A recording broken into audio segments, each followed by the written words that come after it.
ಪ್ರಿಯ ವಿದ್ಯಾರ್ಥಿಗಳೇ, ನೀವು ಒಂದು ಏಕಮಾನ ಕಾಲದಲ್ಲಿ ಕಾಯವು ಚಲಿಸಿದ ದೂರವನ್ನು ಚಲನೆ ಅಂತ ತಿಳ್ಕೊಂಡ್ರಲ್ವಾ?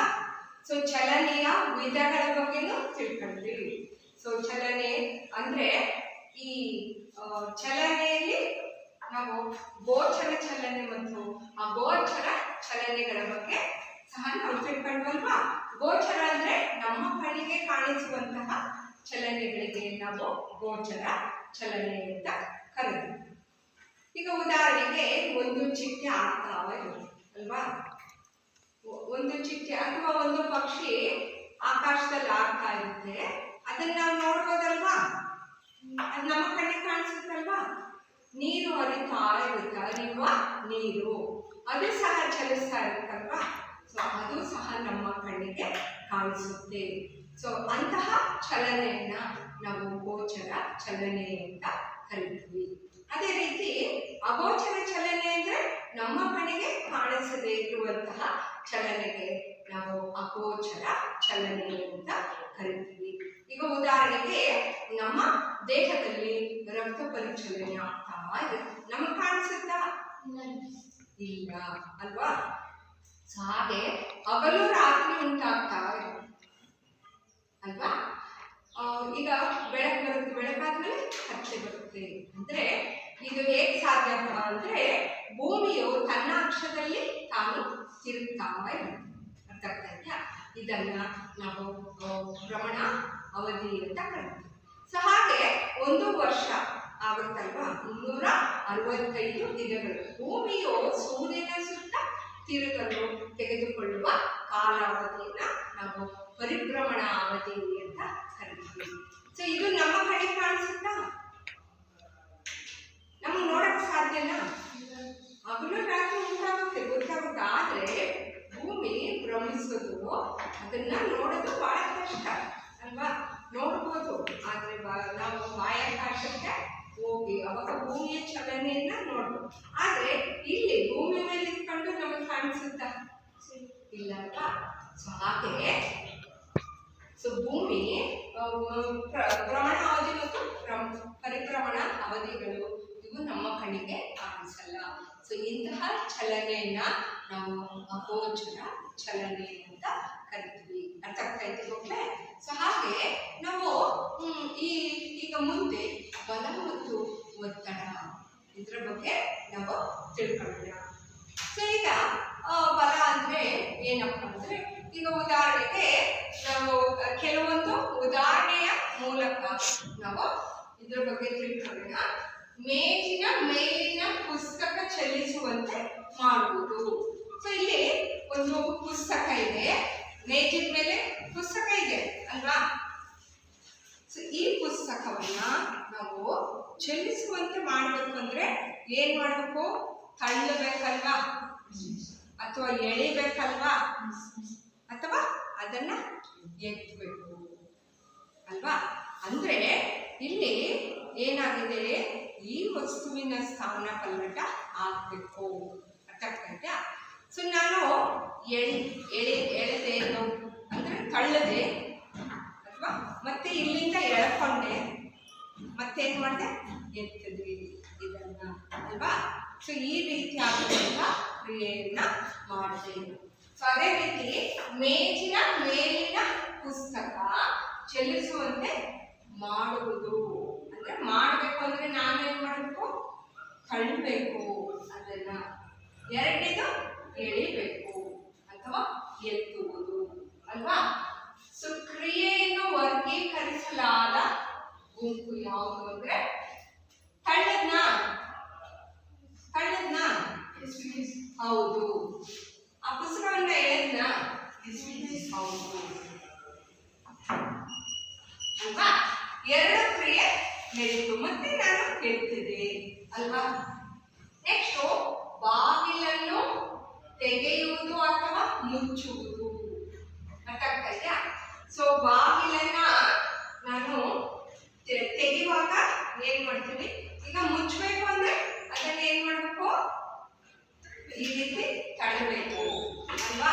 ಈಗ ಮುಚ್ಚಿದ ಬಾಗಿಲನ್ನ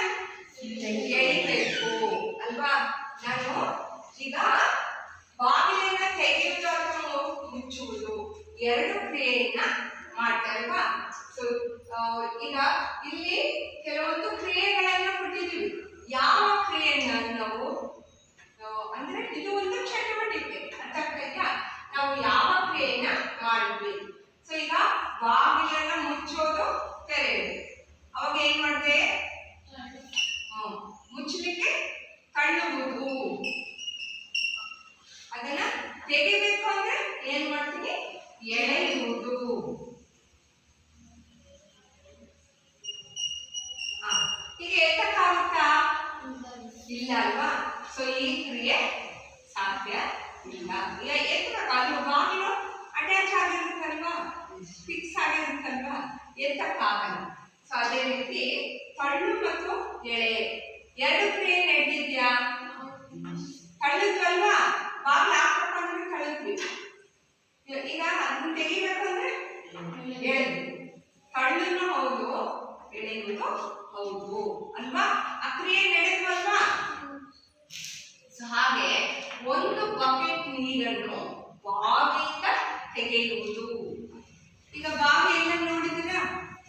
ಮೊದಲೆಲ್ಲ ನಾವು ಚಿಕ್ಕವರಿದ್ದಾಗ ಬರೀ ಬಾವಿಗಳೇ ಜಾಸ್ತಿ ಇದ್ವು, ಅರ್ಥ ಆಗ್ತಾ ಇದ್ಯಾ?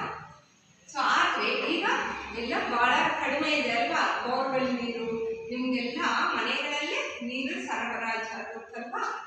ಸೊ ಹಿಂದೆ ಈಗ ಕೆಲವರು ಹಳ್ಳಿಗಳಲ್ಲಿ ಇರ್ತಾವಲ್ವ ಬಾವಿ, ನೋಡಿದಿರಾ? ಸೊ ಬಾವಿಗೆ ಏನ್ ಕಟ್ಟಿರ್ತಾರೆ? ಚಕ್ರ ಇರುತ್ತಲ್ವಾ? ಸೊ ಬಾವಿ ಒಂದು ಇದನ್ನ ಹಾಕಿರ್ತಾರೆ. ಸೊ ಅಲ್ಲಿ ಒಂದು ತಿರುಗುವಂತಹ ಒಂದು ಚಕ್ರವನ್ನ ಫಿಕ್ಸ್ ಮಾಡಿರ್ತಾರಲ್ವಾ? ನಾವೇನ್ ಮಾಡ್ತೀವಿ? ಅಂಕವನ್ನ ಅದಕ್ಕೆ ಹಾಕ್ಬಿಟ್ಟು ಬಕೆಟ್ ಅನ್ನ ಕೆಳಗಡೆ ಬಿಡ್ತೀವಲ್ವಾ? ಈಗ ನೋಡ್ರಿ, ಆ ನೀರನ್ನ ಮೇಲೆ ತೆಗಿಬೇಕಂದ್ರೆ ಏನ್ ಮಾಡ್ಬೇಕು? ಎಳಿಬೇಕು. ಅರ್ಥ ಆಗ್ತಾ ಇದ್ಯಾ? ಸೊ ಹಗ್ಗವನ್ನ ನಾವು ಏನ್ ಮಾಡ್ಬೇಕು? ಎಳಿಬೇಕು ಅಲ್ವಾ? ಸೊ ತಳ್ಳುವುದು ಅಂದ್ರೆ ಈಗ ಕೊಡಪಾನವನ್ನ ನಾವೇನ್ ಮಾಡ್ತೀವಿ? ನೀರಿಗೆ ಹಾಕ್ತೀವಿ ಅಲ್ವಾ? ಆದ್ರೆ ತಳ್ಳಕ್ಕೆ ಹೋಗಲ್ಲ, ನಿಧಾನಕ್ಕೆ ಹಗ್ಗದ ಮೂಲಕ ನಾವು ಬಿಡ್ತೀವಲ್ವಾ? ಸೊ ಅದಕ್ಕೆ ನಾವೇನ್ ಮಾಡ್ಬೇಕು? ಹಗ್ಗವನ್ನ ಎಳೆದಾಗ ಇಲ್ಲೇನ್ ಕೊಟ್ಟಿದ್ದಾರೆ? ಒಂದು ಬಕೆಟ್ ನೀರನ್ನು ಬಾವಿಯಿಂದ ತೆಗೆಯುವುದು. ಆ ಬಕೆಟ್ ನೀರನ್ನ ಫಸ್ಟ್ ಏನ್ ಮಾಡ್ತೀವಿ? ಹಗ್ಗದ ಮೂಲಕ ಅದನ್ನ ಕೆಳಗಡೆ ಬಿಡ್ತೀವಲ್ವಾ? ಬಿಟ್ಟಾದ್ಮೇಲೆ ನಾವು ಹಗ್ಗದ ಮೂಲಕ ಎಳೆಯುವುದು ಅಲ್ವಾ? ಅದಾದ್ಮೇಲೆ ಮತ್ತೆ ಪುನಃ ಬಗ್ಬಿಟ್ಟು ಏನ್ ಮಾಡ್ತೀವಿ? ಎತ್ತಿ ಇಡ್ತೀವಲ್ವಾ? ಸೊ ಇಲ್ಲಿ ತಳ್ಳುವುದು ನಡೆಯುತ್ತಾ?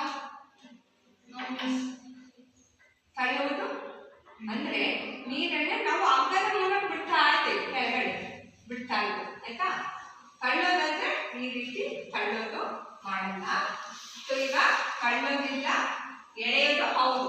ನಾವು ನೀರನ್ನ ಅವರು ಏನ್ ಕೇಳಿದ ಪ್ರಶ್ನೆ, ಒಂದು ಬಕೆಟ್ ನೀರನ್ನು ಬಾವಿಯಿಂದ ತೆಗಿತಾ ಇರೋದಿಲ್ಲ, ಫಸ್ಟ್ ಏನ್ ತಳ್ತಾ ಇಲ್ಲ, ಆಯ್ತಾ? ಆದ್ರೆ ಫಸ್ಟ್ ಆಲ್ರೆಡಿ ಹಾಕಿದ್ದೀವಿ, ಬಕೆಟ್ ಅನ್ನ ನೀರೊಳಗೆ ಹಾಕಿದ್ದೀವಿ. ಆದ್ರೆ ಅದನ್ನ ನಾವೇನ್ ಮಾಡ್ತಾ ಇದ್ದೀವಿ? ತೆಗೆಯೋದಂದ್ರೆ ಎಳಿಬೇಕು, ಎಳಿದ್ರೆ ಅಷ್ಟೇ ಬರೋದು.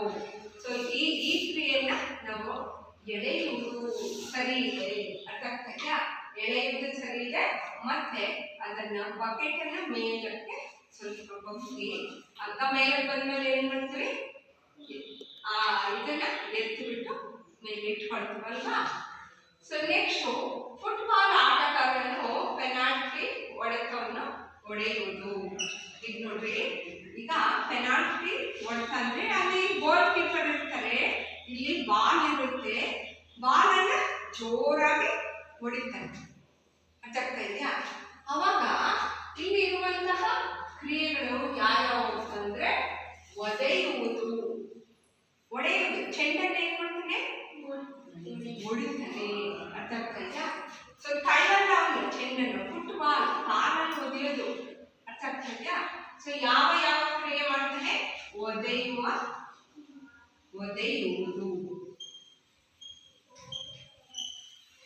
ಎಳಿತಾನ ಚೆಂಡನ್ನ? ಎಳಿತಾನೆ ಇಲ್ಲ, ಅವನು ಕಾಲತ್ರ ಇಟ್ಕೊಂಡು ಹೊಡಿಬೇಕು. ಫುಟ್ಬಾಲ್ ಆಟಗಾರನು ಅಂತ ಕೇಳಿದ್ರು ಅಲ್ವಾ? ಎತ್ತುವುದು, ಎತ್ತದು ಇಲ್ಲ ಅಲ್ವಾ?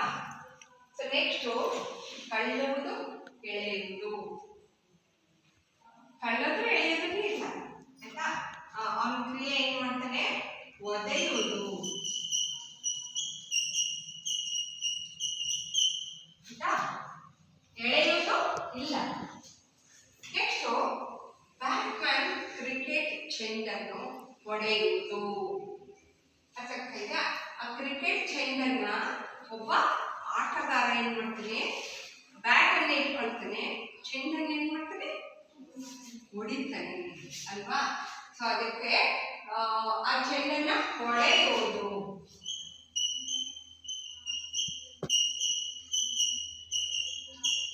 ಹೊಡಿತಾನಲ್ವಾ. ಅದೇ ರೀತಿ ಎಳಿತಾನ, ಚೆಂಡನ್ನು ಎಳಿತಾನ, ಇಲ್ಲ. ಎತ್ತತನ, ಇಲ್ಲ. ಅಲ್ಲಿ ಕೇಳಿರೋದು ಬ್ಯಾಟ್ಸ್ಮನ್ ಅಂತ ಕೇಳಿದ್ರು. ಅವನು ಬ್ಯಾಟ್ ಅನ್ನ ಇಟ್ಕೊಂಡು ಬರೀ ಹೊಡಿತಾನ ಅಷ್ಟೇ ಅಲ್ವಾ. ಸೊ ಎಷ್ಟೋದು ಇಲ್ಲ, ಅಂದ್ರೆ ಬಾಲನ್ನ ಮುಂದೆ ತಳ್ತಾನೆ. ಹೊಡಿತಾನೆ ಅಂದ್ರೆ ತಳ್ಳೋದು ಇದೆ ಆಯ್ತಾ, ಎಳೆಯೋದು ಇಲ್ಲ ಅಲ್ವಾ. ಸೊ ನೆಕ್ಸ್ಟ್, ತುಂಬಿರುವ ಗಾಡಿಯನ್ನು ಚಲಿಸುವಂತೆ ಮಾಡುವುದು. ಈಗ ಒಂದು ಗಾಡಿ ತುಂಬಿರುತ್ತೆ, ಅದನ್ನ ಚಲಿಸುವಂತೆ ಮಾಡಬೇಕು. ತುಂಬಿರುವಂತ ಗಾಡಿಯನ್ನು ಅದು ನಿಂತೋಗ್ಬಿಟ್ಟಿದೆ. ಗಾಡಿ ಯಾವ್ದ ಕಾರಣಕ್ಕೆ ನಿಂತೋಗ್ಬಿಟ್ಟು, ಒಂದು ಲೋಡ್ ಗಾಡಿ ಬಂದಿರುತ್ತೆ, ಅದನ್ನ ಸ್ವಲ್ಪ ತಳ್ಳಬೇಕು ಅಂದ್ರೆ ಏನ್ ಮಾಡ್ಬೇಕು ಅಂದ್ರೆ ಅದು ಮುಂದೆ ಚಲಿಸುವಂತೆ ಮಾಡ್ಲಿಕ್ಕೆ ಏನ್ ಮಾಡ್ಬೇಕು, ನಾವೊಂದು 10 ಜನ ಸೇರ್ಕೊಂಡು ಏನ್ ಮಾಡ್ತಾರೆ, ಅದನ್ನ ತಳ್ತಾರೆ. ಅರ್ಥ ಆಗ್ತಾ ಇದೆಯಾ? ನೂಕ್ತಾರಲ್ವಾ, ನೂಕೋದು ಅಥವಾ ತಳ್ಳೋದು. ಏನ್ ಮಾಡ್ತಾರೆ, ಗಾಡಿಯನ್ನ ತಳ್ಳುವುದು. ನೆಕ್ಸ್ಟ್ ಎಳೆಯುವುದು, ಆಯುವುದು. ಎಳೆಯೋದು ಮಾಡಬಹುದಲ್ವಾ, ಹಗ್ಗ ಕಟ್ಕೊಂಡು ಹಿಂದಕ್ಕೆ ಹೇಳಿದ್ರು ಅದು ಮೂವ್ ಆಗುತ್ತಲ್ವಾ ಲೋಡ್ ಗಾಡಿ. ಎಳೆಯುವುದು ಹೌದು, ಎತ್ತುವುದು, ಎತ್ತುತ್ತಿರೋ ಲೋಡ್ ಗಾಡಿಯಿಂದ ಇಲ್ಲಲ್ವಾ. ಸೊ ನೆಕ್ಸ್ಟ್ ತಳ್ಳುವುದು ಇದೆ, ಎಳೆಯುವುದು ಇದೆ. ಸರಿನಾ?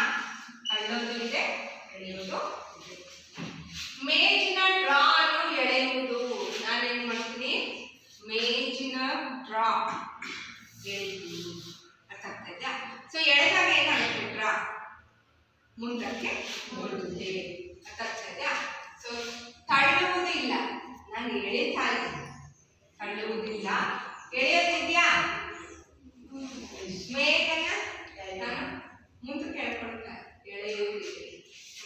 ಎತ್ತುವುದು ಇಲ್ಲ ಅಲ್ವಾ. ಸೊ ತಳ್ಳುವುದು ಇಲ್ಲ, ಎಳೆಯುವುದು ಹೌದು. ಅರ್ಥ ಆಗ್ತಾ ಇದೆಯಾ? ಹೌದು ಅಥವಾ ಇಲ್ಲ. ಸೊ ಇದರಿಂದ ನಾವು ಏನಂತ ತಿಳ್ಕೊಳ್ತೀವಿ, ಈಗ ಪ್ರತಿಯೊಂದು ಕ್ರಿಯೆಯನ್ನ ನಾವು ನೋಡಿದ್ವಲ್ವಾ. ಕೆಲವೊಂದು ತಳ್ಳೋದು, ಕೆಲವೊಂದು ನಾವು ಏನ್ ಮಾಡ್ತೀವಿ, ಎಳೆಯೋದು, ಇನ್ನು ಕೆಲವನ್ನ ನಾವು ಎತ್ತುವುದು. ಅರ್ಥ ಆಗ್ತಾ ಇದೆಯಾ? ಸೊ ಹಾಗೆ ಒಡೆಯುವುದು. ಅರ್ಥ ಆಗ್ತಾ ಇದೆಯಾ? ಆಮೇಲೆ ನೆಕ್ಸ್ಟ್ ಮುಚ್ಚುವುದು, ಬಾಗಿಲನ್ನು ಮುಚ್ಚುವುದು. ಸೊ ಇವೆಲ್ಲ ಕ್ರಿಯೆಗಳನ್ನ ನಾವು ನೋಡಿದ್ರೆ ಅವುಗಳ ಮೇಲೆ ಬಲ ಪ್ರಯೋಗವನ್ನ ಮಾಡಿದ್ರೆ ಅಷ್ಟೇ. ಅರ್ಥ ಆಗ್ತಾ ಇದೆಯಾ? ಈಗ ನೋಡ್ರಿ, ನಾವು ಈ ಎಲ್ಲಾ ಕ್ರಿಯೆಗಳೆಲ್ಲ ನಾವು ಸುಮ್ಮನೆ ಕುತ್ಕೊಂಡ್ರೆ ಮಾಡಕ್ಕಾಗುತ್ತಾ? ಇಲ್ಲ ಅಲ್ವಾ. ಕೆಲವೊಂದು ಚಿತ್ರಗಳನ್ನ ನಾವು ತೋರಿಸ್ತೀವಿ. ಸೊ ಈಗ ಬಲವನ್ನ ಒಂದು ವಸ್ತುವಿನ ಮೇಲೆ ಪ್ರಯೋಗವಾಗುವ ಅಥವಾ ಆ ವಸ್ತುವಿನ ಬಲದ ದಿಕ್ಕನ್ನ ನಾವು ಬದಲಾಯಿಸಿದ್ರೆ ಅದ್ರ ಮೇಲೆ ಬಲ ಪ್ರಯೋಗ ಆಗಿದೆ ಅಂತ ಅರ್ಥ. ಅರ್ಥ ಆಗ್ತಾ ಇದೆಯಾ? ನಾನು ಕೆಲವೊಂದು ಚಿತ್ರವನ್ನ ತೋರಿಸ್ತೀನಿ. ಗೋಲ್ ಕೀಪರ್. ಸೊ ಇದು ನೀವು ಬ್ಯಾಸ್ಕೆಟ್ ಬಾಲ್ ಎಲ್ಲ ನೋಡಿದಿರ ಅಥವಾ ಫುಟ್ಬಾಲ್ ನೋಡಿದಿರ? ಫುಟ್ಬಾಲು ಅಥವಾ ಬ್ಯಾಸ್ಕೆಟ್ ಬಾಲು. ಅರ್ಥ ಆಗ್ತಾ ಇದೆಯಾ? ಈಗ ಬ್ಯಾಸ್ಕೆಟ್ ಬಾಲ್ ಅಂದ್ರೆ ಒಳಗಡೆ ಜಿಗಿದು ಆಗ್ತಾರೆ ಬಾಲ್ ಅಲ್ವಾ. ಸೊ ಹಾಗೆ ಫುಟ್ಬಾಲ್ ಅಂದ್ರೆ ಇಲ್ಲೊಂದು ಗೋಲ್ ಇರುತ್ತೆ. ಗೋಲ್ ಅಂದ್ರೆ ಒಂದು ನೆಟ್ ಅಂತ ಕರೀತೀವಿ ಅಲ್ವಾ. ಟಿವಿಲೆಲ್ಲ ನೋಡಿರ್ತಾರಲ್ವಾ. ಸೊ ಆ ನೆಟ್ ಅಲ್ಲಿ ಇಲ್ಲಿ ಏನಂದ್ರೆ ಗೋಲ್ ಕೀಪರ್ ಅಂತ ಇರ್ತಾರೆ. ಸೊ ಬೇರೆ ಆಪೋಸಿಟ್ ಟೀಮ್ ಅವರು ಗೋಲ್ ಕೀಪರ್ ಅಂತ ಇರ್ತಾರೆ. ಅವ್ರು ಏನ್ ಮಾಡ್ತಾರೆ, ಆಪೋಸಿಟ್ ಟೀಮ್ ಅವರು ಚೆಂಡು ಹೊಡಿತಾರಲ್ವಾ ಇನ್ನೊಂದು ಟೀಮ್ ಅವರು, ಅದನ್ನ ಇವ್ರು ತಡಿಬೇಕು. ಅರ್ಥ ಆಗ್ತಾ ಇದೆಯಾ? ಸೊ ಇವ್ರು ಏನ್ ಮಾಡ್ತಾರೆ, ಚೆಂಡನ್ನ ತಡಿತಾ ಇದ್ದಾನೆ ಗೋಲ್ ಹೋಗೋದನ್ನ ಚೆಂಡನ್ನ ತಡಿತಾ ಇದ್ದಾನೆ. ಈ ಚಿತ್ರದಲ್ಲಿ ಕಾಣುವುದನ್ನ ನೀವು ನೋಡ್ತಾ ಇದ್ದೀರಾ. ಸೊ ನೆಕ್ಸ್ಟ್ ಇನ್ನೊಂದು ಚಿತ್ರ. ಇಲ್ಲಿ ಏನ್ ಆಟ ಆಡ್ತಾ ಇದ್ದಾನೆ? ಹಾಕಿನ ಆಟ ಆಡ್ತಿದ್ದಾನೆ. ಅರ್ಥ ಆಗ್ತಾ ಇದೆಯಾ? ಸೊ ಮೊದಲನೇ ಚಿತ್ರದಲ್ಲಿ ಏನ್ ಮಾಡ್ದ? ಚೆಂಡನ್ನ ತಡೆ. ನೆಕ್ಸ್ಟ್ ಇಲ್ಲೇನ್ ಮಾಡ್ತಿದ್ದಾನೆ? ಈ ಚೆಂಡನ್ನ ಹೊಡಿತಾ ಇದ್ದಾನೆ. ಅರ್ಥ ಆಗ್ತಾ ಇದೆಯಾ? ಹಾಕಿ ಆಟಗಾರ ಏನ್ ಮಾಡ್ತಾ ಇದ್ದಾನೆ? ಚೆಂಡನ್ನ ಹೊಡೆಯುತ್ತಾ ಇದ್ದಾನೆ. ಸೊ ನೆಕ್ಸ್ಟ್ ಇದು ಕ್ರಿಕೆಟ್ ಆಟಗಾರ ಇಲ್ಲೇನ್ ಮಾಡ್ತಾ ಇದ್ದಾನೆ? ಆ ಚೆಂಡನ್ನ ಏನ್ ಮಾಡ್ತಿದ್ದಾನೆ? ತಡಿತಾ ಇದ್ದಾನೆ. ಈಗ 4 ಹೋಗ್ತಾ ಇರುತ್ತೆ ಚೆಂಡು. ಅವಾಗ ಏನ್ ಮಾಡ್ಬೇಕು? ನೀವೆಲ್ಲ ಕ್ರಿಕೆಟ್ ಆಟ ಆಡ್ತೀರಲ್ವಾ? ಕ್ರಿಕೆಟ್ ಆಟ ಆಡ್ತೀರಾ, ಟಿವಿಯಲ್ಲಿ ಇರುವಂತ ಕ್ರಿಕೆಟ್ ಅನ್ನ ನೋಡ್ತೀರಾ, ನಿಮಗೆ ಪ್ರಿಯವಾಗಿರುವಂತ ಒಂದು ಆಟ ಅಲ್ವಾ? ಸೊ ಇದು ಈಗ ಇಲ್ಲಿ ಏನಂದ್ರೆ ಕ್ಷೇತ್ರ ರಕ್ಷಕ ಅಂತ ಕರೀತಾರೆ. ಫೀಲ್ಡರ್ ಇರ್ತಾರಲ್ವಾ, ಅವ್ರೇನ್ ಮಾಡ್ತಾರೆ? ಚೆಂಡನ್ನ ತಡಿತಾರೆ. ಅರ್ಥ ಆಗ್ತಾ ಇದೆಯಾ? ಸೊ ಅಲ್ಲಿ ಫುಟ್ಬಾಲ್ ಇದ್ರಲ್ಲೂ ಅಷ್ಟೇ ಅವನು ಗೋಲ್ ಕೀಪರ್ ಚೆಂಡನ್ನ ತಡ್ದ. ಇದ್ರಲ್ಲೂ ಅಷ್ಟೇ ಅಲ್ವಾ?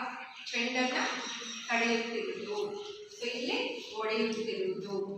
ಸೊ ಇದೆಲ್ಲ ಉದಾಹರಣೆಯಲ್ಲಿ ನಾವು ನೋಡಬೇಕಪ್ಪ ಅಂದ್ರೆ ಬಲ ಪ್ರಯೋಗ ಆಗಿದ್ರೆ ಅಷ್ಟೇ. ಅರ್ಥ ಆಗ್ತಾ ಇದೆಯಾ?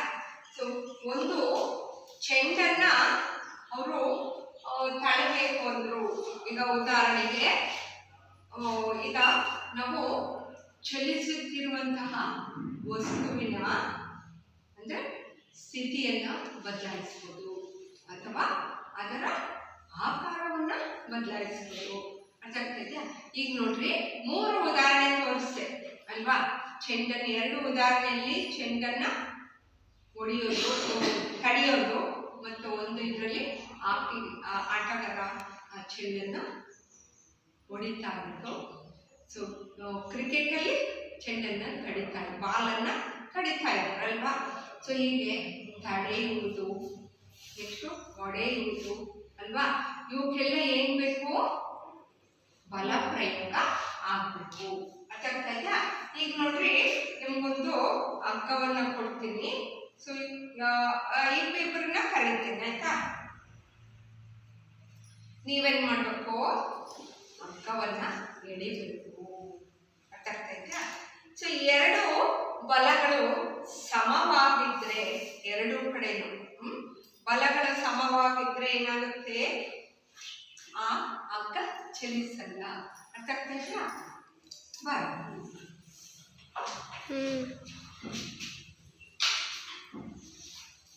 ಇಲ್ಲಿ ಬರೀ ಅಲ್ಲಿ ಲಾಸ್ಟ್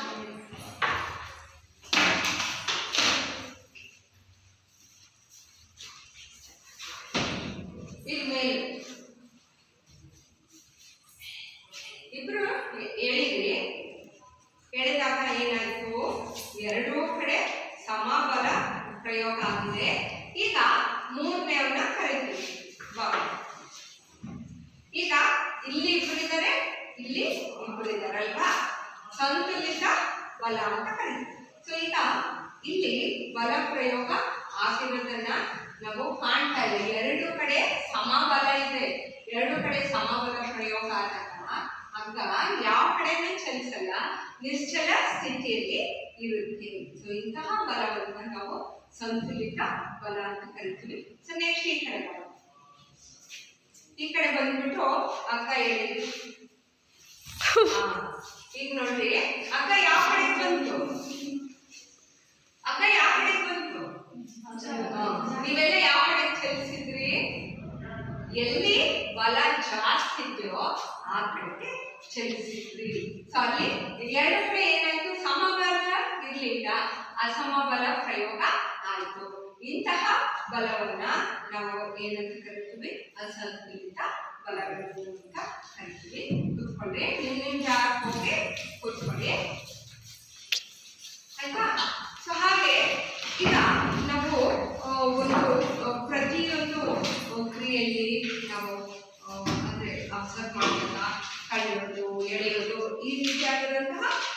ಕ್ರಿಯೆಗಳನ್ನ ನಾವು ಕಾಣಬಹುದು. ಸೊ ಆದರೆ ಬಲ ಅಂದ್ರೆ ಏನಪ್ಪ ಅಂದ್ರೆ ಬಲ ಒಂದು ತಳ್ಳೋದು ಅಥವಾ ಎಳೆಯುವಂತಹ ಒಂದು ಭೌತಿಕ ಪರಿಮಾಣ ಅನ್ನುವಂಥದ್ದನ್ನ ನಾವು ಈಗ ಉದಾಹರಣೆಗಳೊಂದಿಗೆ ನಾವು ತಿಳ್ಕೊಂಡ್ವಲ್ವಾ. ಸೊ ವಸ್ತು ನಿಶ್ಚಲ ಸ್ಥಿತಿಯಲ್ಲಿರುವಂತಹ ವಸ್ತುವನ್ನ ನಾವು ಚಲಿಸುವಂತೆ ಮಾಡಬೇಕು ಅಂದ್ರೆ ಅಲ್ಲಿ ಬಲ ಪ್ರಯೋಗ ಆಗ್ಬೇಕಾಗ್ತದೆ. ಅರ್ಥ ಆಗ್ತಾ ಇದೆ ಮಕ್ಕಳೇ?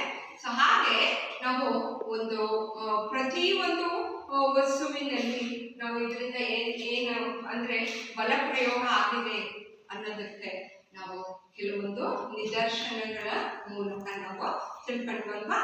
ಸೊ ಈಗ ಬಲವನ್ನ ಒಂದು ವಸ್ತುವಿನ ಮೇಲೆ ಪ್ರಯೋಗಿಸಿದಾಗ ಆ ವಸ್ತು ಏನಾಗುತ್ತೆ ಅಂದ್ರೆ ಬಲದ ದಿಕ್ಕಿನಲ್ಲಿ ಚಲಿಸುತ್ತೆ. ಸೊ ಈಗ ಉದಾಹರಣೆಗೆ ನಾನು ಈ ಕಡೆ ಬಲವನ್ನ ಪ್ರಯೋಗಿಸ್ತಾ ಇದ್ದೇನೆ. ಡಸ್ಟರ್ ಯಾವ ಕಡೆ ಮೂವ್ ಆಯ್ತು? ನಾನು ಯಾವ ಬಲದ ದಿಕ್ಕಿನಲ್ಲಿ ಅಂದ್ರೆ ಈ ದಿಕ್ಕಿನಲ್ಲಿ ಬಲ ಪ್ರಯೋಗಿಸಿದೆ ಅಲ್ವಾ. ಸೊ ಈ ದಿಕ್ಕಿನಲ್ಲಿ ಬಲ ಪ್ರಯೋಗಿಸಿದಾಗ ಡಸ್ಟರ್ ಯಾವ ಕಡೆಗೆ ಹೋಯ್ತು? ಬಲ ಪ್ರಯೋಗಿಸಿದ ದಿಕ್ಕಿನ ಕಡೆಗೆ ಚಲಿಸ್ತು. ಅರ್ಥ ಆಗ್ತದೆ? ಹಿಂಗ್ ಚಲಿಸ್ತಾ ಇಲ್ಲ ಅಲ್ವಾ. ಅದೇನಾಯ್ತು, ನಾನು ಎಲ್ಲಿ ಬಲವನ್ನ ಯಾವ ದಿಕ್ಕಿಗೆ ಬಲವನ್ನ ಪ್ರಯೋಗಿಸಿದನೋ ಆ ದಿಕ್ಕಿನಲ್ಲೇ ಚಲಿಸ್ತು. ಅರ್ಥ ಆಗ್ತಾ ಇದೆಯಾ? ಇದೊಂದು ಅರ್ಥ ಮಾಡ್ಕೊಂಡ್ರ. ಸೊ ಯಾವ ವಸ್ತುವಿನ ಮೇಲೆ ನಾವು ಬಲ ಪ್ರಯೋಗಿಸ್ತೀವೋ ಆ ವಸ್ತು ಬಲದ ದಿಕ್ಕಿನಲ್ಲೇ ಚಲಿಸುತ್ತೆ. ಅರ್ಥ ಆಗ್ತಾ ಇದೆಯಾ? ನಾನು ಈಗ ಇಲ್ಲಿ ಆಪೋಸಿಟ್ ಆಗಿ ನಾನು ಈ ರೀತಿ ತಳ್ಳಿದ್ರೆ ಈ ಕಡೆಗೆ ಚಲಿಸುತ್ತೆ. ಅರ್ಥ ಆಗ್ತಾ ಇದೆಯಾ? ಅಂದ್ರೆ ಇದು ಬಲದ ದಿಕ್ಕಿ ಯಾವ ದಿಕ್ಕಿಗಿರುತ್ತೋ ಆ ದಿಕ್ಕಿಗೆ ಚಲಿಸುತ್ತೆ. ಅರ್ಥ ಆಯ್ತು ಮಕ್ಕಳೇ? ಸೊ ಹಾಗೆ ಬಲದ ಪರಿಮಾಣ ಏನಪ್ಪಾ ಅಂದ್ರೆ ಈಗ ಬಲದ ಬಲದಿಂದ ಏನು ಪರಿಣಾಮ ಬೀರುತ್ತಪ್ಪ ಅಂದ್ರೆ ಈಗ ನಿಶ್ಚಲ ಸ್ಥಿತಿ ಅಂದ್ರೆ ಚಲಿಸದೇ ಇರುವಂತಹ ವಸ್ತುಗಳನ್ನ ಚಲಿಸುವಂತೆ ಮಾಡುತ್ತೆ. ಈಗ ಉದಾಹರಣೆಗೆ ಇಲ್ಲೊಂದು ಚೆಂಡಿದೆ. ಸೊ ಚೆಂಡು ಅಥವಾ ಇಲ್ಲಿ ಇಟ್ಕೊಳ್ತೀಯಾ ಚೆಂಡನ್ನ? ಈಗ ಚೆಂಡನ್ನ ಇಲ್ಲಿ ಇಟ್ಕೊಂಡಿರ್ತೀವಿ. ಇದು ನಿಶ್ಚಲ ಸ್ಥಿತಿಯಲ್ಲಿದೆ ಈಗ ಆಯ್ತಾ. ಅದು ಚಲಿಸುವಂತೆ ಮಾಡ್ಬೇಕು ಅಂದ್ರೆ ಏನ್ ಮಾಡ್ಬೇಕು? ಬಲವನ್ನ ಪ್ರಯೋಗಿಸಬೇಕು. ಅರ್ಥ ಆಗ್ತಾ ಇದೆಯಾ? ಆ ಚೆಂಡನ್ನ ನಾವು ಚಲಿಸುವಂತೆ ಮಾಡಬೇಕು ಅಂದ್ರೆ ಅದ್ರ ಮೇಲೆ ಬಲವನ್ನ ಪ್ರಯೋಗಿಸಬೇಕು. ಈಗ ಜೋರಾಗಿ ಚಲಿಸುತ್ತಿರುವಂತಹ ಚೆಂಡನ್ನ ಅದರ ಈ ಚಲನಾ ಸ್ಥಿತಿ ಅಥವಾ ಅದರ ಸ್ಪೀಡನ್ನ ನಾವು ಏನ್ ಮಾಡ್ಬೋದು? ಕಡಿಮೆ ಮಾಡ್ಬೋದು. ಜೋರಾಗಿ ಹೋಗ್ತಾ ಇರ್ತಪ್ಪ, ಅದನ್ನ ನಾನು ತಡೆದ್ರೆ ಅದೇನಾಗುತ್ತೆ? ಅದರ ಸ್ಪೀಡು ಏನಾಗುತ್ತೆ? ಕಡಿಮೆ ಆಗುತ್ತೆ. ಸ್ಪೀಡ್ ಅಂದ್ರೆ ವೇಗ.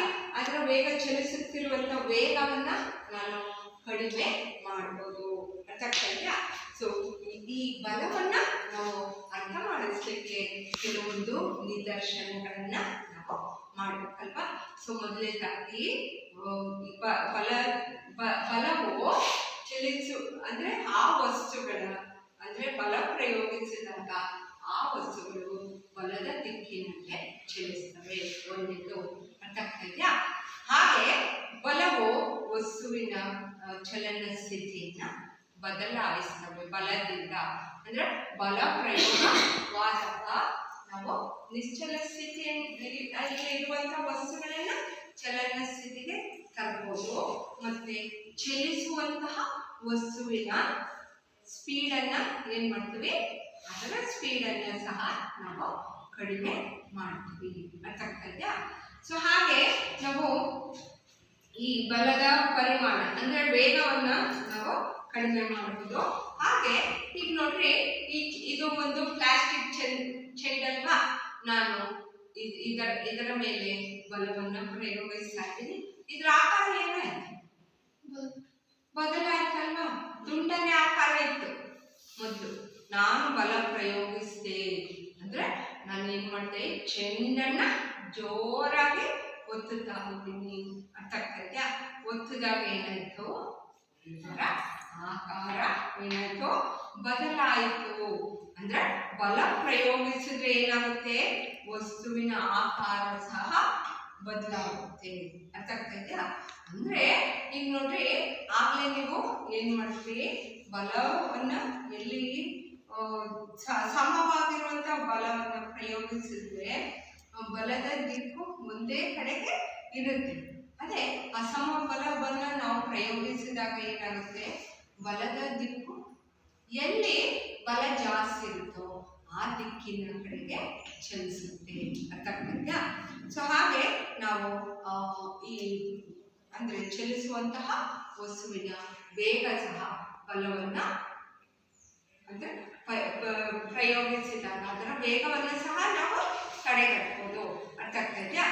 ಸೊ ಇದರಿಂದ ನಾವು ಏನ್ ತಿಳ್ಕೊಂಡ್ವಿ, ಬಲದಿಂದ ನಿಶ್ಚಲ ಸ್ಥಿತಿಯಲ್ಲಿರುವಂತಹ ವಸ್ತುವನ್ನ ನಾವು ಚಲಿಸುವಂತೆ ಮಾಡಬಹುದು. ನೆಕ್ಸ್ಟ್, ಚಲಿಸುತ್ತಿದ್ದರೆ ಅದರ ಜವಾವನ್ನು ಸಹ ನಾವು ಕಡಿಮೆ ಮಾಡಬಹುದು. ಅಂದ್ರೆ ಅದರ ಸ್ಪೀಡ್ ಅನ್ನು ಸಹ ನಾವು ಕಡಿಮೆ ಮಾಡಬಹುದು.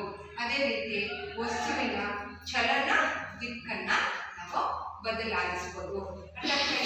ಆ ವಸ್ತುವಿನ ಚಲನ ದಿಕ್ಕಂದ್ರೆ ಈಗ ಆ ವಸ್ತು ಚಲಿಸುತ್ತೆ, ಅದನ್ನ ನಾವು ಸ್ಟಾಪ್ ಮಾಡಿಬಿಟ್ಟು ಅಥವಾ ನಿಲ್ಲಿಸ್ಬಿಟ್ಟು ಈ ರೀತಿ ತಳ್ಳಿದ್ರೆ ಅದರ ದಿಕ್ಕನ್ನು ಸಹ ಬದಲಾಯಿಸುತ್ತೆ. ಸೊ ನೆಕ್ಸ್ಟ್, ನಾವೀಗಾಗಲೇ ನೋಡಿದಂಗೆ ವಸ್ತುವಿನ ಆಕಾರ ಸಹ ಬದಲಾಗುತ್ತೆ. ಅರ್ಥ ಆಗ್ತೈತಾ? ಸೊ ಈಗ ಬಲದಲ್ಲೇ ಬೇರೆ ಬೇರೆ ವಿಧಗಳಿರ್ತವೆ. ಸೊ ಇಲ್ಲಿ ನೋಡ್ರಿ, ಸಂಪರ್ಕ ಬಲಗಳು ಮತ್ತು ಸಂಪರ್ಕ ರಹಿತ ಬಲಗಳು ಅಂತ ಸಹ ಇರ್ತವೆ. ಸೊ ಈಗ ನಾವು ಈಗ ಸಂಪರ್ಕ ಬಲಗಳು ಮತ್ತು ಸಂಪರ್ಕ ರಹಿತ ಬಲಗಳು ಅಂತ ಕರೀತೀವಿ. ಈಗ ನೋಡ್ರಿ, ಯಾವ ಬಲಗಳು ನಮ್ಮ ಸ್ನಾಯುವನ್ನ ಉಪಯೋಗಿಸಿ ನಾವು ಅಂದ್ರೆ ಆ ವಸ್ತುವಿನ ಮೇಲೆ ನಾವು ಬಲವನ್ನ ಸ್ನಾಯು ಬಲವನ್ನ ಪ್ರಯೋಗಿಸಿದ್ವಿ, ಅದನ್ನ ನಾವು ಏನಂತ ಕರಿತೀವಿ, ಸಂಪರ್ಕ ಸಹಿತ ಬಲಗಳು ಅಂತ ಕರಿತೀವಿ. ಅಂದ್ರೆ ಈಗ ಉದಾಹರಣೆಗೆ ಇಲ್ಲೊಂದು ಗ್ಲಾಸ್ ಇದೆ ಆಯ್ತಾ, ನಾನೇನ್ ಮಾಡ್ತೀನಿ, ಇದನ್ನು ಪ್ರೆಸ್ ಮಾಡ್ತೀನಿ. ಪ್ರೆಸ್ ಮಾಡಿದಾಗ ಏನಾಯ್ತು, ಇದರ ಆಕಾರನು ಬದಲಾಯಿತು. ಅಂದ್ರೆ ಇದರ ಆಕಾರವನ್ನ ನಾನು ಬದಲಾಯಿಸ್ಬೇಕು ಅಂದ್ರೆ ಏನ್ ಮಾಡಿದೆ, ನನ್ನ ಸ್ನಾಯು ಬಲವನ್ನ ಪ್ರಯೋಗಿಸಿದೆ. ಅರ್ಥ ಆಗ್ತೈತಾ? ಇಲ್ಲಿ ಒಂದು ಕುರ್ಚಿ ಇದೆ, ಆ ಕುರ್ಚಿ ಬಂದ ತಡಬೇಕಂದ್ರೆ ಏನ್ ಮಾಡ್ತೀನಿ, ಸ್ನಾಯು ಬಲವನ್ನ ಪ್ರಯೋಗಿಸ್ತೀನಿ. ಅರ್ಥ ಆಗ್ತೈತಾ? ಇದನ್ನ ಹಾಗೆ ಕಳೀಲಿಕ್ಕಾಗುತ್ತಾ? ನಮ್ಮ ಸಂಪರ್ಕ ಇದೆ ಅಲ್ವಾ? ಸೊ ಯಾವ ಬಲಗಳಲ್ಲಿ ನಮ್ಮ ಸ್ನಾಯುಗಳು ಇರ್ತವೆ ಅಂದ್ರೆ ಸ್ನಾಯುಗಳನ್ನ ನಾವು ಪ್ರಯೋಗಿಸಿದ್ವು ಅಂದ್ರೆ ಸ್ನಾಯು ಬಲವನ್ನ ಪ್ರಯೋಗಿಸಿದ್ರೆ ಅದನ್ನ ನಾವು ಏನಂತ ಕರಿತೀವಿ, ಸಂಪರ್ಕ ಬಲಗಳು ಅಂತ ಕರಿತೀವಿ. ಅರ್ಥ ಆಗ್ತೈತಾ? ಸೊ ಇಲ್ಲಿ ಕೆಲವೊಂದು ಈಗ ಸಂಪರ್ಕ ಬಲಗಳಿಗೆ ಉದಾಹರಣೆ ಏನಪ್ಪಾ ಅಂದ್ರೆ, ಈಗ ಉದಾಹರಣೆಗೆ ನಾವು ಒಂದು ಪೆಟ್ಟಿಗೆಯನ್ನ ತಳ್ತೀವಿ ಅಂತ ತಿಳ್ಕೊಳ್ಳಿ ಆಯ್ತಾ. ಪೆಟ್ಟಿಗೆಯನ್ನ ನಾವು ಜೋರಾಗಿ ತಳ್ತೀವಿ. ತಳ್ಳಿದಾಗ ಕೆಲವು ಸಲ ನಮ್ಗೆ ಕಷ್ಟ ಅನ್ಸುತ್ತೆ. ಸೊ ಇಲ್ಲಿ ನೈಸಾಗಿರುವಂತಹ ನೆಲದ ಮೇಲೆ ಪೆಟ್ಟಿಗೆಯನ್ನ ತಳ್ಳಲಿಕ್ಕೂ ಮರಳ ಮೇಲೆ ಪೆಟ್ಟಿಗೆಯನ್ನ ತಳ್ಳಲಿಕ್ಕೂ ಅಲ್ಲಿ ಒಂದು ರೀತಿಯಾಗಿರುವಂತಹ ಘರ್ಷಣೆ ಉಂಟಾಗುತ್ತೆ. ಅರ್ಥ ಆಗ್ತೈತಾ? ಅಂದ್ರೆ ಚಲನಾ ಸ್ಥಿತಿಯನ್ನ ತಡೆಯುವಂತಹ ಒಂದು ಬಲ ಇರುತ್ತೆ, ಅದಕ್ಕೆ ನಾವು ಘರ್ಷಣ ಬಲ ಅಂತ ಕರಿತೀವಿ. ಅರ್ಥ ಆಗ್ತೈತಾ?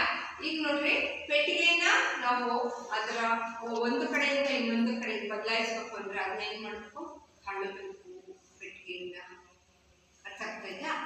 ಸೊ ಅದಕ್ಕೆ ನಾವು ಏನು ಉಪಯೋಗಿಸ್ಬೇಕು, ಈಗ ಒಂದು ಕಾರ್ ನಿಂತಿರುತ್ತೆ, ಅದನ್ನ ಡ್ರೈವರ್ ಇರಲ್ಲ ಅಂತ ತಿಳ್ಕೊಳ್ಳಿ, ರೋಡ್ ಅಡ್ಡ ಇರುತ್ತೆ, ಅದನ್ನ ನಾವು ಕಳಬೇಕು ಅಂದ್ರೆ ನಾವು ಒಂದು 5-10 ಜನ ಸೇರ್ಬಿಟ್ಟು ಏನ್ ಮಾಡ್ತೀವಿ, ಅದನ್ನ ಜೋರಾಗಿ ತಳ್ತೀವಿ.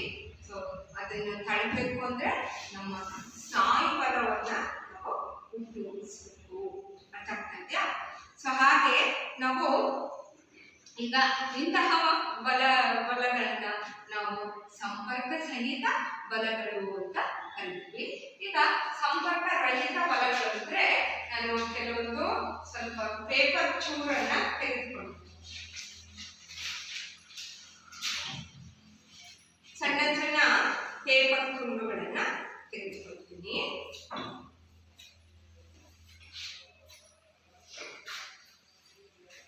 ಈಗ ನಾವು ಒಂದು ರಾಡ್ ಇದು ಮಾಡ್ಬೋದು. ಸೊ ಈ ರೀತಿ ನಾನು ಮುಚ್ಚಿದಾಗ ಇಲೆಕ್ಟ್ರಾನ್ಗಳು ಬಿಡುಗಡೆ ಆಗುತ್ತವೆ. ಅಂದ್ರೆ ಆವೇಶಗಳು, ಧನ ಆವೇಶ ಮತ್ತು ಋಣ ಆವೇಶಗಳು ಉಂಟಾಗುತ್ತವೆ. ಸೊ ಅವಾಗ ಇಲ್ಲಿರುವಂತ ಪೇಪರ್ ಅನ್ನ ಈಗ ನೋಡ್ರಿ, ಪೇಪರ್ ಎಷ್ಟು ಚೆನ್ನಾಗಿ ಅಂಟ್ಕೊಳ್ತಾ ಇದೆ ಅಲ್ವಾ? ಸೊ ಇಂತಹ ಬಲವನ್ನ ನಾವೇನಂತ ಕರಿತೀವಿ, ಸ್ಥಾಯಿ ವಿದ್ಯುತ್ ಬಲ ಅಂತ ಕರಿತೀವಿ. ಅರ್ಥ ಆಗ್ತಾ ಇದೆಯಾ? ಸ್ಥಾಯಿ ವಿದ್ಯುತ್ ಬಲ ಅಂದ್ರೆ ಇದನ್ನ ಸ್ಟ್ಯಾಟಿಕ್ ಎಲೆಕ್ಟ್ರಿಸಿಟಿ ಅಂತ ಕರಿತೀವಿ. ಅರ್ಥ ಆಗ್ತಾ ಇದೆಯಾ? ಸೊ ಹಾಗೆ ಇಲ್ಲಿ ಒಂದು ಮ್ಯಾಗ್ನೆಟ್ ಇದೆ,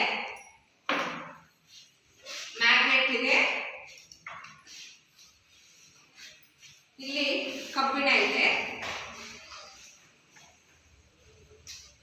ಏನಾಯ್ತು? ಸೊ ಮ್ಯಾಗ್ನೆಟಿಗೆ ಅಂಟ್ಕೊಳ್ತಲ್ವಾ? ಅಂದ್ರೆ ಇಲ್ಲಿ ನಾವು ಸ್ನಾಯುವಿನ ಸಂಪರ್ಕ ಇಲ್ಲ. ಸ್ನಾಯುವಿನ ಸಂಪರ್ಕ ಇದೆಯಾ? ಇಲ್ಲ. ನಾನು ಇದನ್ನ ಮುಟ್ತಾ ಇಲ್ಲ, ಮ್ಯಾಗ್ನೆಟ್ ಅದನ್ನ ಆಕರ್ಷಿಸ್ತಾ ಇದೆ. ಅರ್ಥ ಆಗ್ತಾ ಇದೆಯಾ? ಇಂತಹ ಬಲಗಳನ್ನ ಸಂಪರ್ಕ ರಹಿತ ಬಲಗಳು ಅಂತ ಕರೀತೀವಿ. ಸೊ ಸ್ಥಾಯಿ ವಿದ್ಯುತ್ ಬಲ, ನೆಕ್ಸ್ಟ್ ಗುರುತ್ವಾಕರ್ಷಣ ಬಲ. ಹಾಗೆ ಈಗ ಯಾವುದೇ ಒಂದು ವಸ್ತುವನ್ನ, ಈ ಲೋಟವನ್ನ ಅಥವಾ ಈ ಬಾಲನ್ನ ಮೇಲಕ್ಕೆ ಎಸಿತೀವಿ, ಎಲ್ಲಿ ಬಿತ್ತು ಕೆಳಗೆ ಬಿತ್ತು ಅಲ್ವಾ? ಯಾಕೆ ಮತ್ತೆ ಪುನಃ ಮೇಲಕ್ಕೆ ಎಸ್ದಾಗ ಅದು ಮೇಲಕ್ಕೆ ಹೋಗ್ಲಿಲ್ಲ, ಕೆಳಕ್ಕೆ ಯಾಕೆ ಬರ್ತಾ ಇದೆ? ಸೊ ಇಲ್ಲಿ ಒಂದು ಭೂಮಿಯಲ್ಲಿ ಒಂದು ಬಲ ಇರುತ್ತೆ, ಅದನ್ನ ಗುರುತ್ವಾಕರ್ಷಣ ಬಲ ಅಂತ ಕರಿತೀವಿ. ಅರ್ಥ ಆಗ್ತಾ ಇದೆಯಾ? ಈ ಗುರುತ್ವ ಬಲದಿಂದ ಮೇಲಕ್ಕೆ ಎಸೆದಿರುವಂತ ವಸ್ತುಗಳು ಕೆಳಕ್ಕೆ ಬೀಳುತ್ತವೆ. ಅರ್ಥ ಆಗ್ತಾ ಇದೆಯಾ? ಇದು ಸಹ ಒಂದು ಸಂಪರ್ಕ ರಹಿತ ಬಲಗಳು. ಸೊ ಯಾವ ಬಲಗಳು ನಾವು ಸ್ನಾಯು ಬಲವನ್ನು ಉಪಯೋಗಿಸುವ ಅಂತಹ ಬಲಕ್ಕೆ ನಾವು ಏನಂತ ಕರಿತೀವಿ, ನಾವು ಸಂಪರ್ಕ ಬಲಗಳು ಅಂತ ಕರಿತೀವಿ. ಸ್ನಾಯು ಬಲಗಳು ಇಲ್ಲದೆ ಉಪಯೋಗಿಸುವಂತಹ ಬಲಗಳಿಗೆ ನಾವು ಸಂಪರ್ಕ ರಹಿತ ಬಲಗಳು ಅಂತ ಕರಿತೀವಿ. ಅರ್ಥ ಆಯ್ತು ಮಕ್ಕಳೇ? ಸಂಪರ್ಕ ಬಲಗಳು ಮತ್ತು ಸಂಪರ್ಕ ರಹಿತ ಬಲಗಳು ಉದಾಹರಣೆಯೊಂದಿಗೆ ನಿಮಗೆ ಅರ್ಥ ಆಗಿದೆ ಅಂತ ತಿಳ್ಕೊಳ್ವಾ? ಸೊ ಹಾಗೆ ಒಂದು ರೀತಿಯಾಗಿರುವಂತಹ ಒತ್ತಡ ಸಹ ಏರ್ಪಡುತ್ತೆ. ಈಗ ಉದಾಹರಣೆಗೆ ಒತ್ತಡ ಅಂದ್ರೆ, ಈಗ ಬಲ ಮತ್ತು ಒತ್ತಡ ಎರಡರ ಬಗ್ಗೆ ನಾವು ತಿಳ್ಕೊಬೇಕಲ್ವಾ? ಒಂದು ಗೋಡೆಗೆ ನಾನು ಮೊಳೆ ಹೊಡಿಬೇಕು ಅಂದ್ರೆ ಏನ್ ಮಾಡ್ಬೇಕು? ಇದರ ಮೇಲೆ ಒತ್ತಡವನ್ನ ಹಾಕ್ಬೇಕಲ್ವಾ? ಗೋಡೆ ಮೇಲೆ ಮೊಳೆ ಹೊಡಿಬೇಕಂದ್ರೆ ಏನ್ ಮಾಡ್ಬೇಕು? ಇದ್ರ ಮೇಲೆ ಒತ್ತಡ ಅಥವಾ ಪ್ರೆಷರ್ ಅಂತ ಕರಿತೀವಿ. ಸೊ ಒತ್ತಡ ಅಥವಾ ಪ್ರೆಷರ್ ಅಂದ್ರೆ ಏನಪ್ಪಾ ಅಂದ್ರೆ, ಒಂದು ಏಕಮಾನ ವಿಸ್ತೀರ್ಣದ ಮೇಲೆ ಪ್ರಯೋಗವಾಗುವ ಬಲದ ಒತ್ತಡ. ನಾವು ಪ್ರೆಷರ್ ಆಗ್ತಾ ಇದ್ವಿ, ಅದು ಒಳಗೆ ಹೋಗ್ಬೇಕು ಅಂದ್ರೆ ನಾವು ಒಂದು ಒತ್ತಡವನ್ನ ಹಾಕ್ಬೇಕು. ಸೊ ಇದನ್ನ ನಾವು ಏನಂತ ಕರಿತೀವಿ? ಬಲದ ಅಂದ್ರೆ ಒಂದು ಏಕಮಾನ ವಿಸ್ತೀರ್ಣದ ಮೇಲೆ ಪ್ರಯೋಗವಾಗುವ ಬಲವನ್ನ ನಾವು ಒತ್ತಡ ಅಂತ ಕರಿತೀವಿ. ಹಾಗೆ ಬಲದ ಅಂತಾರಾಷ್ಟ್ರೀಯ ಏಕಮಾನ ನ್ಯೂಟನ್ ಅಂತ ಹೇಳ್ತೀನಿ. ಅರ್ಥ ಆಗ್ತಾ ಇದೆಯಾ? ಸೊ ಬಲದ ಅಂತಾರಾಷ್ಟ್ರೀಯ ಏಕಮಾನ ನ್ಯೂಟನ್ ಅಂತ ಹೇಳ್ತೀಯಾ? ಸೊ ಮಕ್ಕಳೇ, ಈ ದಿನ ನೀವು ಬಲ ಅಂದ್ರೆ ಏನು, ಆಮೇಲೆ ಬಲದ ಅಂತಾರಾಷ್ಟ್ರೀಯ ಏಕಮಾನ ಏನು, ಬಲ ಅಂದ್ರೆ ಏನು, ಎಳೆಯುವುದು, ತಳ್ಳುವುದು, ಸೊ ಇವೆಲ್ಲನೂ ಅಂದರೆ ಉದಾಹರಣೆಯೊಂದಿಗೆ ನಾವು ಬಲದ ಪರಿಮಾಣ ಏನು, ಆಮೇಲೆ ಬಲದಿಂದ ಏನೇನು ಉಂಟಾಗುತ್ತೆ ಅಂದರೆ ವಸ್ತುವಿನ ಆಕಾರ ಬದಲಾಗುತ್ತೆ, ವಸ್ತುವಿನ ಸ್ಥಿತಿ ಬದಲಾಗುತ್ತೆ, ಆಮೇಲೆ ವಸ್ತುವಿನ ಈ ಜವನೂ ಸಹ ಬದಲಾಗುತ್ತೆ ನಾವು ಬಲ ಪ್ರಯೋಗಿಸಿದಾಗ ಅನ್ನೋದ್ರಿಂದ. ಆಮೇಲೆ ವಸ್ತುವಿನ ಚಲನ ದಿಕ್ಕು ಸಹ ಬದಲಾಗುತ್ತೆ, ಆಕಾರ ಸಹ ಬದಲಾಗುತ್ತೆ ಅನ್ನೋದನ್ನ ನೀವು ತಿಳ್ಕೊಂಡ್ರೆ ಅರ್ಥ ಆಯ್ತು ಅಂತ ನಾನು ತಿಳಿತೀನಿ. ಸೊ ಈಗ ಬಲ ಅಂದ್ರೆ ಏನು? ಬಲ ಎಂದರೆ ತಳ್ಳುವುದು ಅಥವಾ ಎಳೆಯುವುದನ್ನು ಬಲ ಎನ್ನುವರು. ಈಗ ಬಲದ ವಿಧಗಳು ಯಾವುವು? ಸಹಿತ ಬಲ, ಸಂಪರ್ಕ ಬಲ, ಸಂಪರ್ಕ ರಹಿತ ಬಲಗಳು. ಅರ್ಥ ಆಗ್ತಾ ಇದೆಯಾ? ಈಗ ನೀನ್ ಹೇಳುತ್ತೆ ಒತ್ತಡ ಅಂದ್ರೆ ಒತ್ತಡ ಅಂದ್ರೆ ಒಂದು ಏಕಮಾನ ಪ್ರಯೋಗವಾಗುವ ಬಲವನ್ನ ನಾವೇನಂತ ಕರೀತೀವಿ? ಒತ್ತಡ ಅಂತ ಕರೀತೀವಿ. ಸೊ ಈ ಪಾಠ ನಿಮಗೆಲ್ಲ ಅರ್ಥ ಆಗಿದೆ ಅಂತ ತಿಳ್ಕೊಂಡಿದ್ದೀನಿ.